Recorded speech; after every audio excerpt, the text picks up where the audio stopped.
proteksi atau perlindungan pada suatu jaringan agar terhindar dari berbagai ancaman luar yang mampu merusak jaringan. Tujuan dari dilakukan sistem keamanan jaringan komputer adalah untuk antisipasi dari ancaman dalam bentuk fisik maupun logis baik secara langsung atau tidak langsung yang mengganggu sistem keamanan jaringan. Prinsip keamanan jaringan.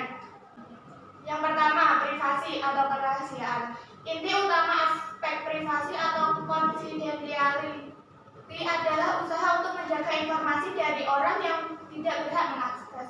Privasi lebih ke arah data-data yang sifatnya privat, sedangkan confidentiality biasanya berhubungan dengan data yang diberikan pihak lain untuk keperluan tertentu, misalnya sebagai bagian dari pendaftaran sebuah servis, dan hanya diperbolehkan untuk keperluan tertentu tersebut. Kedua, integritas. Aspek ini menekankan bahwa informasi tidak boleh diubah tanpa seizin pemilik informasi. Adanya virus, trojan, atau pemakai lain yang mengubah informasi tanpa izin merupakan contoh masalah yang harus dihadapi. Ketiga, ketersediaan. Aspek ini berhubungan dengan ketersediaan informasi ketika dibutuhkan. Sistem informasi yang diserang dapat menghambat atau meniadakan akses ke informasi. Keempat, authentication. Aspek ini berhubungan dengan metode untuk menyatakan bahwa informasi betul-betul asli. Orang yang mengakses atau memberikan informasi adalah betul-betul orang yang dimaksud, atau server yang kita hubungi adalah betul-betul server yang asli. Dalam hal ini, pengguna harus menunjukkan bukti bahwa memang dia adalah pengguna yang sah, misalnya dengan menggunakan password, biometrik, dan sejenisnya. Penggunaan teknologi smart card saat ini kelihatannya dapat meningkatkan keamanan aspek ini. Kelima, akses kontrol.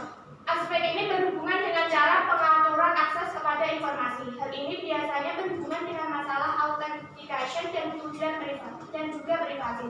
Akses kontrol seringkali dilakukan dengan menggunakan kombinasi user ID atau password atau dengan menggunakan mekanisme lain.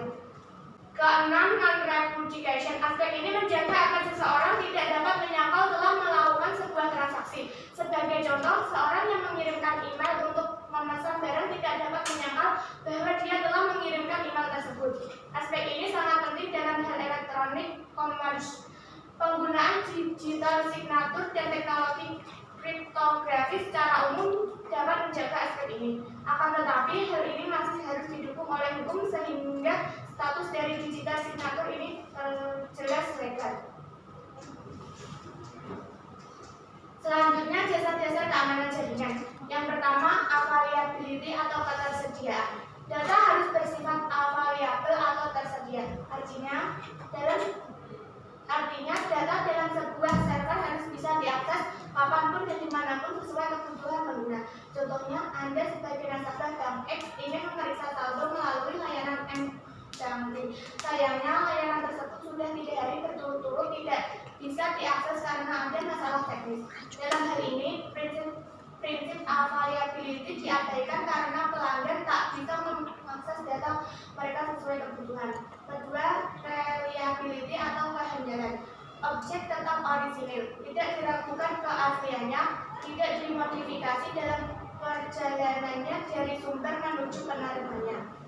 Ketiga, confidentiality atau kerahasiaan. Objek tidak dibocorkan kepada subjek yang tidak seharusnya berhak terhadap objek tersebut. Tipe serangan pada keamanan jaringan. Pertama, interception. Pihak yang tidak mempunyai wewenang bahwa berhasil mendapatkan hak akses informasi. Contohnya, penyadapan terhadap data dalam suatu jaringan. Kedua, interruption. Penyerangan dapat menguasai sistem tetapi tidak keseluruhan. Admin asli masih bisa login. Contohnya, kerusakan atau modifikasi terhadap piranti keras atau saluran jaringan. Yang ketiga, fabrication. Pihak yang tidak berwenang menyisipkan objek palsu ke dalam sistem. Contohnya adalah pengiriman pesan palsu kepada orang lain. Keempat, modification. Pihak yang tidak berwenang dapat melakukan perubahan terhadap suatu aset. Contohnya adalah perubahan nilai pada file data, modifikasi program sehingga berjalan dengan tidak semestinya, dan modifikasi pesan yang sedang ditransmisikan dalam jaringan.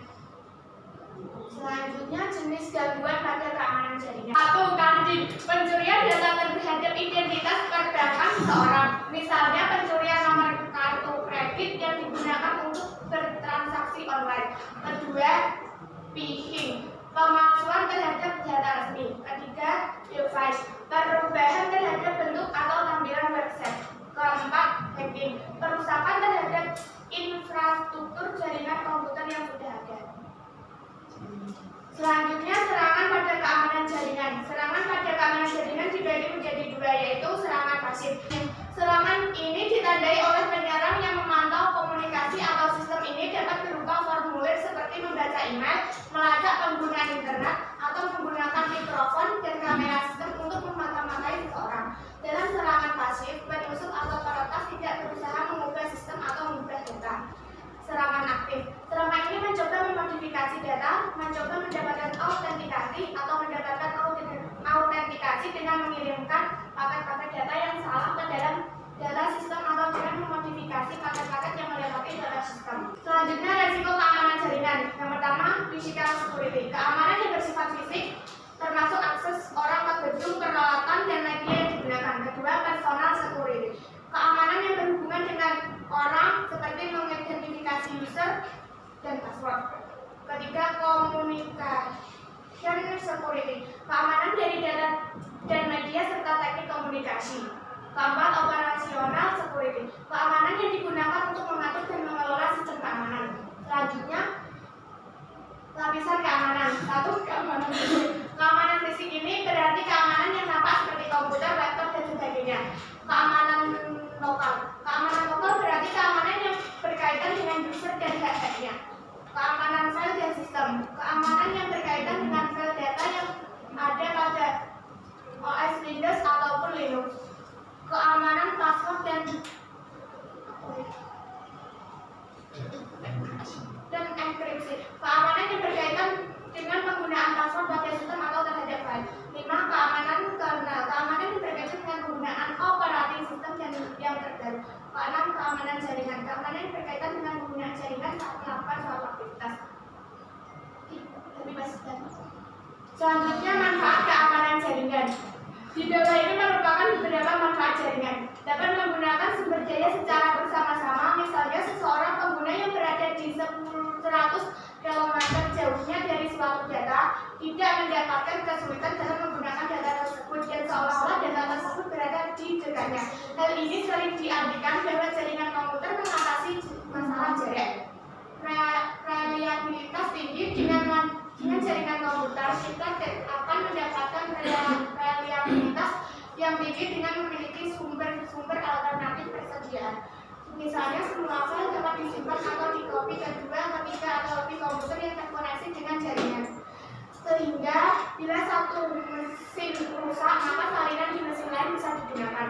Menghemat uang, komputer berukuran kecil mempunyai rasio harga atau kinerja yang lebih baik dibandingkan dengan komputer yang besar. Komputer besar seperti mainframe memiliki kecepatan kira-kira